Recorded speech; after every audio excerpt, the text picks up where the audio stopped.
Hello everyone. তো আজ আমি চলে এসেছি পুজোর কেনাকাটা করতে, তবে নিজের জন্য নয়, আমার 5 মেয়ে, 4 জামাই আর আমার ছেলের জন্য। তো যথারীতি ঢুকে পড়েছি। তো এখানে গাড়ি ঢুকতো না বলে আমরা টোটো নিয়ে নিয়েছিলাম, তারপরে চলে এসেছি যেখান থেকে শপিং করব সেখানে। তো প্রথমে জামাইদের জন্য পাঞ্জাবি টাঞ্জাবি দেখে নিলাম, তারপর মেয়েদের জন্য এখানে শাড়ি দেখছি।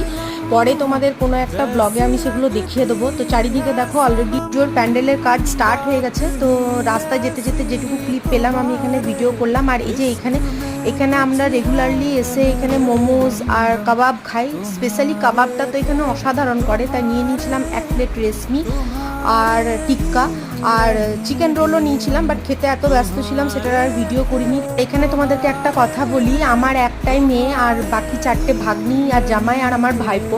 তো তারাও আমার সন্তানের মতোই, সেই জন্য এখানে বললাম যে 5 মেয়ে 4 জামাই, যেহেতু আমার মেয়ের এখনো বিয়ে হয়নি আর আমার ছেলে।